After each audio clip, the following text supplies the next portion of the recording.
Guys, report has it that P2B is moving and pushing for a free and fair election in the next year, because we all know that the election is on the 16th of January 2026. So P2B have been moving, asking the US, everybody, that he needs a free and fair election, because the APC government knows that there's nothing they can hold on to campaign with the achievement. They don't have any achievement in Nigeria. Here, say that just in NDC presidential candidate Peter Obi has called on the US government for support to help Nigeria achieve free and fair elections in 2027. And here also said that Peter Obi meets Swiss ambassador to discuss Nigeria development. This man is triggered, or this man is just focusing on free and fair election, because to all the APC government, they are not even ready to hear or to have a conversation of free and fair election, because they know that P2B and NDC are going to beat them hands down. That's why they are building house for judges, they're buying cars for judges, they're even giving money for lawyers, they're giving money. Nigeria is just trying every possible way to remain in power. That's what APC are doing, because they are giving lands, they're giving money, they're giving cars, they're giving houses for APC members to support them, and they know that if they should go free and fair election, that they will not even win anything in Nigeria. Just watch this video from P2B and I'll get your views in the comments. Please don't forget to subscribe. I will see you guys in my next video. Nigeria has been a primary focus for our organization. So we've been watching Nigeria since 2018 when we were founded. And I was in Nigeria in 2023 when our guest, Mr. Peter Obi, was running against the current president of Nigeria, Bola Tinubu. He ran this campaign that was amazing to see, Frank, across Nigeria. The youth came out in this obedient campaign, and there were just an incredible enthusiasm for Mr. Peter Obi. He ran in a controversial election in that time, but he is now running again as a presidential candidate, and at this time for the National Democratic Congress, NDC party in Nigeria. Mr. Obi, it is so good to have you here. Of course, we've been watching with keen interest since last October when President Trump took aim on Nigeria. It's been a very controversial issue in Nigeria, many saying that it is insecurity in general. You are in the hot seat, Mr. Obi. Why would you run for president in Nigeria when all of this international attention is coming down the pipe? Do you really believe that you have the answers, the solutions for what's plaguing Nigeria? Thank you, Didi. I believe so. I can tell you categorically. Nigeria today needs transformation. It needs to move from isolation to innovation. It's a country that needs all the support it can get. First is that today we need unity in Nigeria. We need to unite the country. Everybody needs to come and love each other. We need to, on top of that unity, is where we're going to secure the country.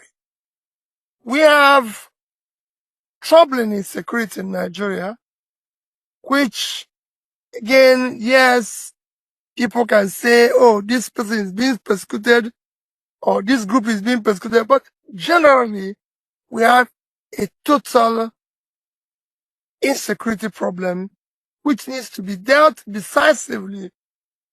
If we have a government that is committed in it, we need a government that will be people-oriented, a compassionate government that will care about the welfare of the people. Well, that is the government's first obligation, is to provide for the security and protection of its citizens. But in Nigeria, we see that the Tinubu government, in policing especially, many of the attacks that are happening, the kidnappings that are taking place at schools across Nigeria and elsewhere, we see that the police are slow to respond. When you were governor in Anambra, you were known for hands-on policing and giving police the equipment that they needed now Nigeria is looking at bringing states, right now under the current situation, you have federal policing, and police are not connected to the communities that they serve necessarily. State policing has been called for and is being implemented by the Nigerian legislature. How do you see this helping with insecurity in Nigeria? And are you the person who can lead that change, that transformation? Did I believe so? We need a hands-on president who has the capacity to deal with those issues. Today, I believe this security issue in Nigeria can be dealt with decisively. We have a system, we have a state, and the state must be in charge, and they must be seen to be in charge. An issue of state policing has to start from the community. When I was governor, what we did was to support the community, because the community knows those criminals within them. So we supported the community to deal with issues decisively by supporting the communities, giving them vehicles, paying directly their own vigilante outfit and everything. From there, the state was doing its own, and then make sure we work with all the federal agencies to be able to secure the state. And I believe that if the president is committed to doing that at national level, a lot can be achieved. There's no way non-state actors can be stronger than the state unless there's complicity. How can U.S. engagement be a positive for Nigeria? Well, in so many ways.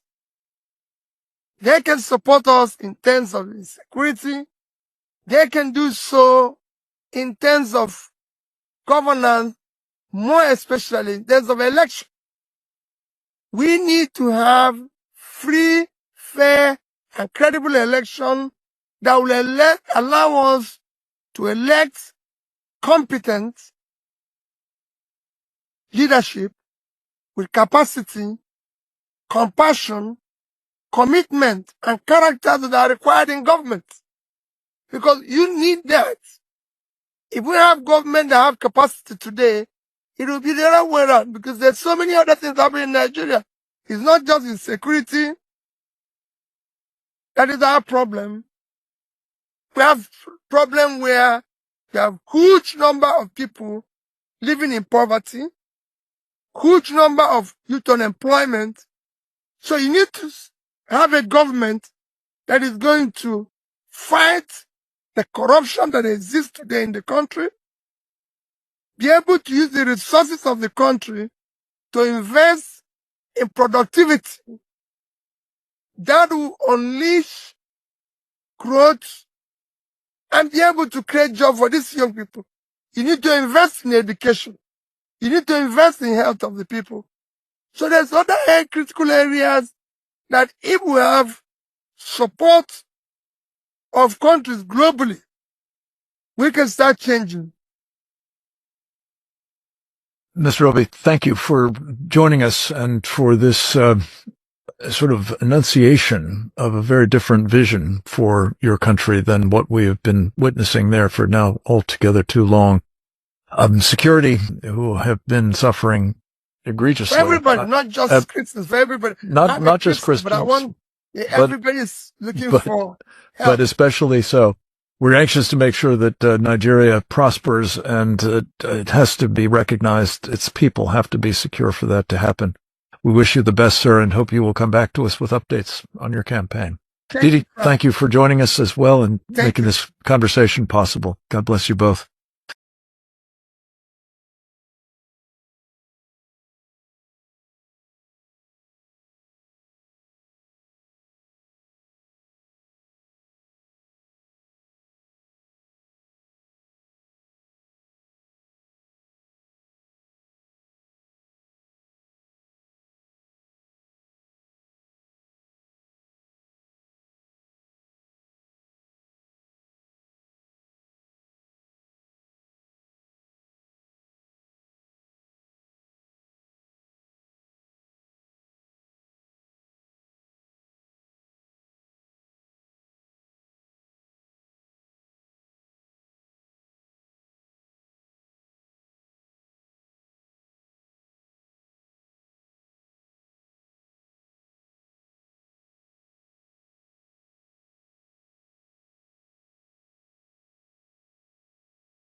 The European Union Elections Observation Mission Final Report on Nigeria's 2023 elections.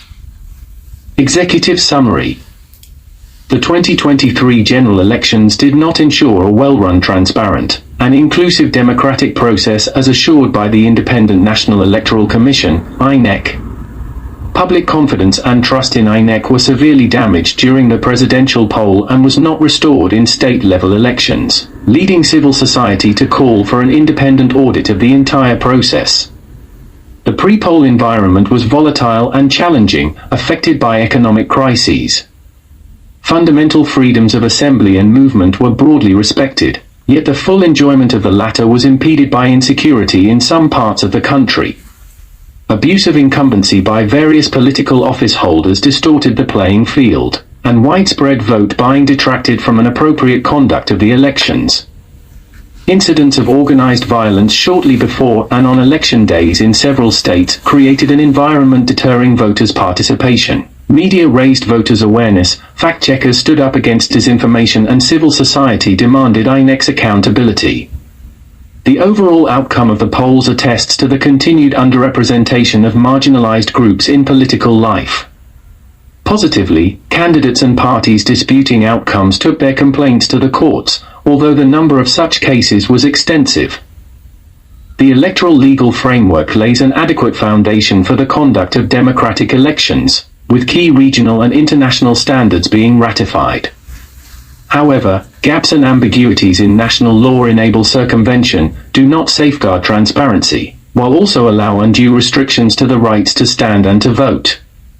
Fundamental freedoms of assembly, association, and expression, while constitutionally guaranteed, were not always well protected. The widely welcomed Electoral Act 2022, the 2022 Act, introduced measures aimed at building stakeholder trust. However, the Act's first test in a general election revealed crucial gaps in terms of INEC's accountability and transparency, proved to be insufficiently elaborated, and lacked clear provisions for a timely and efficient implementation. Weak points include a lack of INEC independent structures and capacities to enforce sanctions for electoral offences and breaches of campaign finance rules. Furthermore, the presidential selection of INEC leadership at federal and state level leaves the electoral institution vulnerable to the perception of partiality. Early in the process, while enjoying a broad stakeholder trust, INEC introduced a series of positive measures to strengthen the conduct of the elections. However, closer to the polls, some started to doubt INEC's administrative and operational efficiency and in-house capacity. Public confidence gradually decreased and was severely damaged on the 25th of February due to its operational failures and lack of transparency. While some corrective measures introduced before the 18th of March elections were effective, overall trust was not restored. The introduction of the Bimodal Voter Accreditation System, BVAS, and the INEC Results Viewing Portal, IREV, was widely seen as an important step to ensure the integrity and credibility of the elections.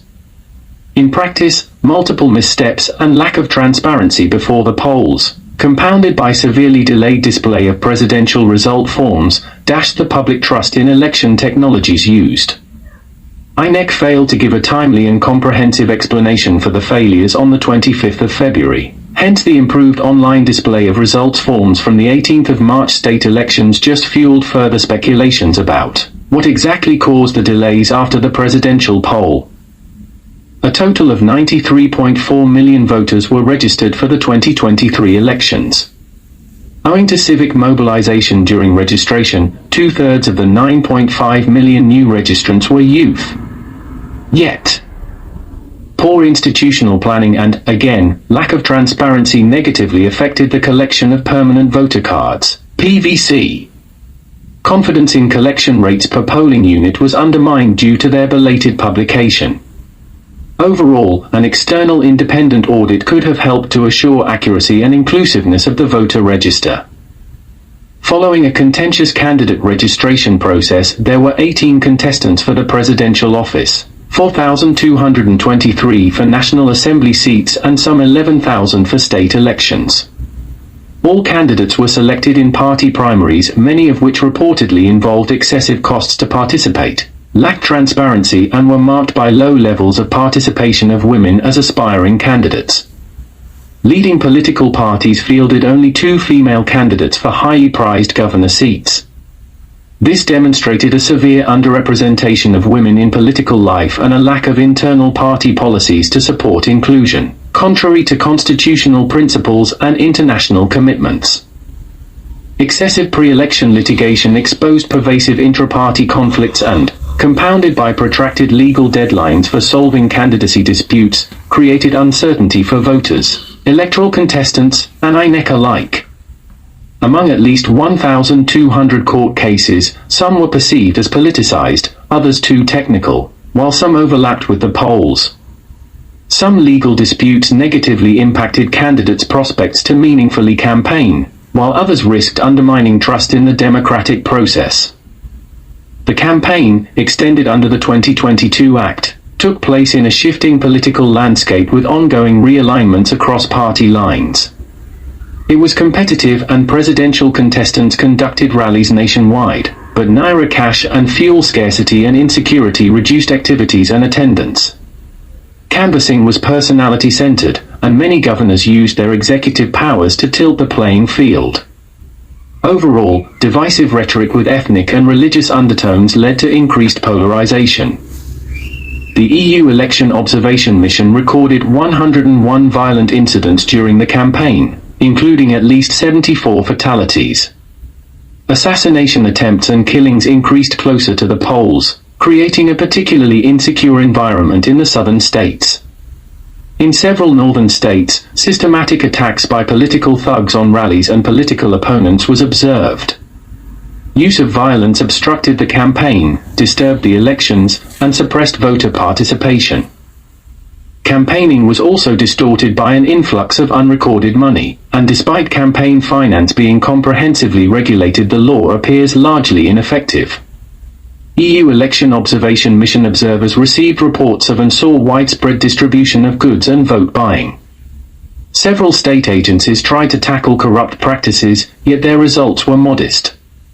This is evidencing that political will, enhanced institutional capacity, and robust enforcement synergy are needed to ensure transparency and genuine accountability. Media offered extensive campaign coverage, with APC and PDP getting equitable exposure.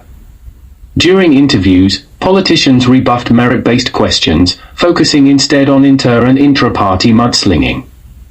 Analytical reporting was scant as, fearing retribution from the governor, many state-level outlets practiced self-censorship.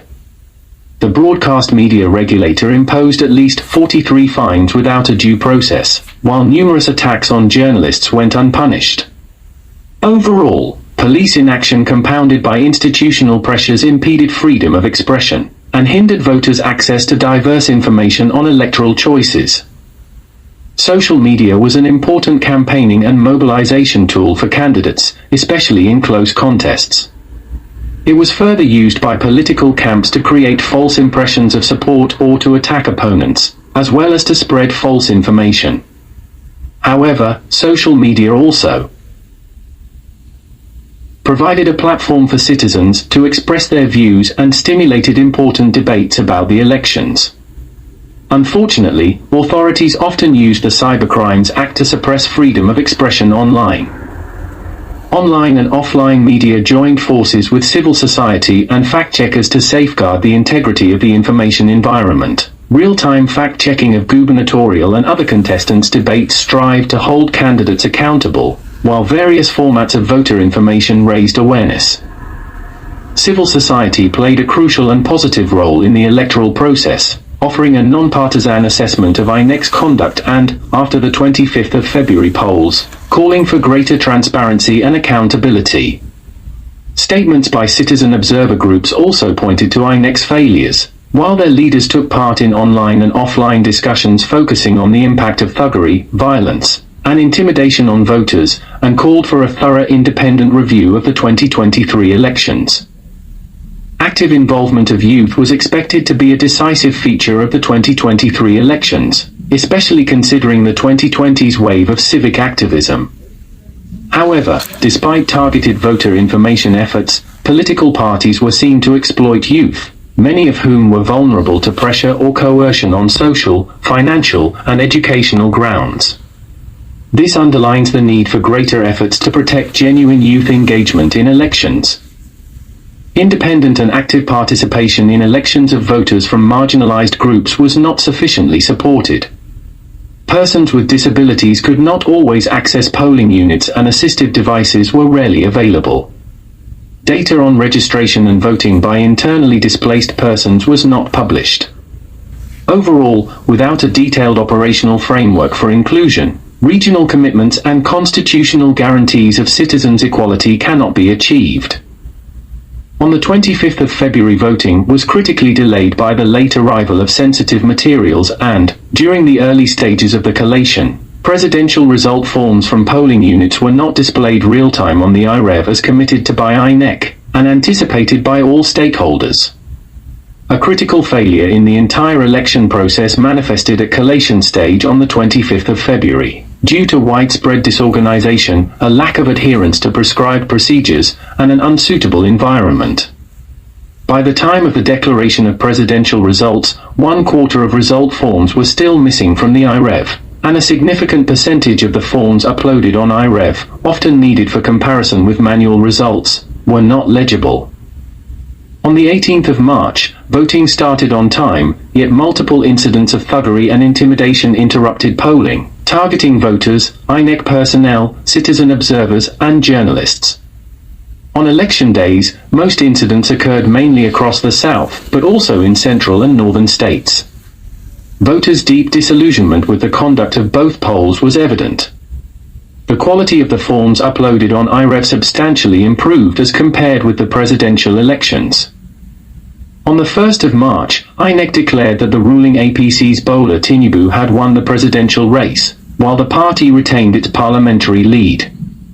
In total, 8 parties are now represented in the National Assembly. The APC will have 16 governors, the PDP 10, the LP 1, and the NNPP 1.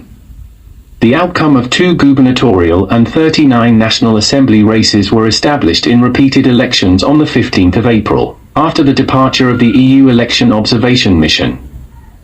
The results for many electoral races were disputed in court, with the presidential petitions dominating public discourse. The judiciary, already challenged by a poor public perception and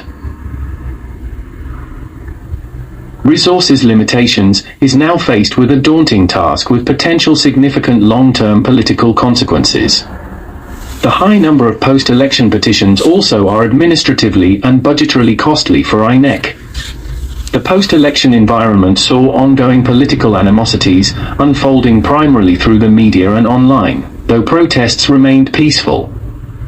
The general elections highlighted a clear commitment among Nigerian voters to the democratic process, but also demonstrated an urgent need for transparent and inclusive legal and operational reforms to tackle enduring systemic weaknesses of the electoral process. The EU Election Observation Mission is offering 23 recommendations to improve electoral processes and to uphold regional and international commitments. They include 6 priority recommendations. Priority recommendations: protect the interests of voters through certainty of law for all stages and aspects of electoral processes, by eliminating from electoral law and regulations errors and ambiguities to avoid potential for conflicting interpretations, and ensuring the revision processes are inclusive. Establish a robust operational framework for the independence, integrity, and efficiency of electoral administration through an inclusive and publicly accountable mechanism for selecting candidates to the posts of INEC commissioners and recs based on clear criteria of evaluation of merits, qualifications, and verified non-partisanship. Protect the free expression of the will of the voter and integrity of elections by establishing a robust, transparent, and easily verifiable results processing system with clear rules. These include uploading polling unit results from the polling unit only and in real time, at each level of collation results forms to be uploaded in real time, and all forms to be published in an easily trackable and scrapable database format. Afford adequate protection to freedom of expression by developing a comprehensive operational framework underpinned by the skills, and means for ensuring prompt investigation and prosecution of all types of attacks against media practitioners.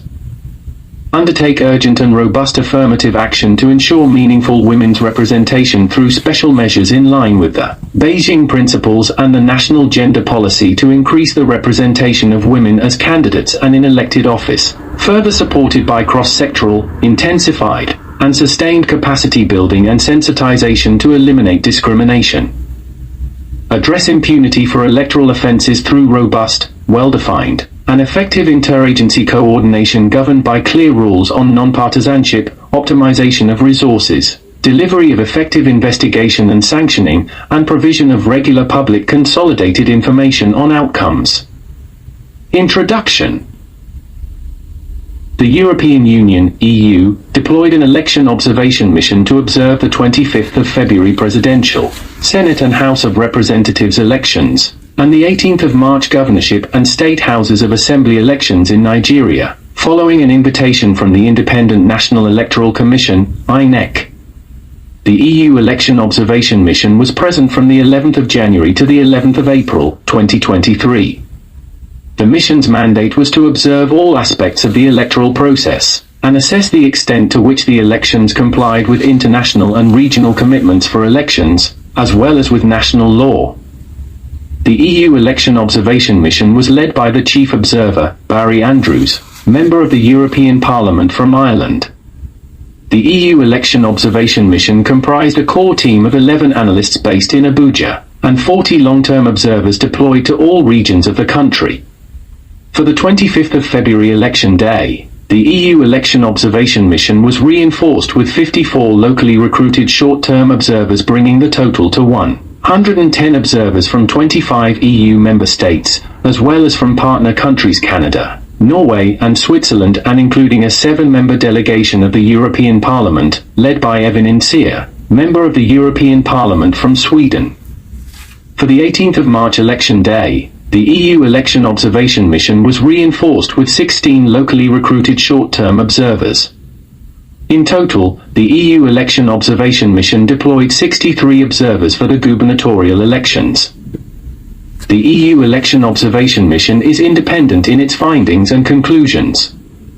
The mission followed an established methodology and adhered to the Declaration of Principles for International Election Observation, endorsed under United Nations auspices in October 2005 and now espoused by over 50 organizations.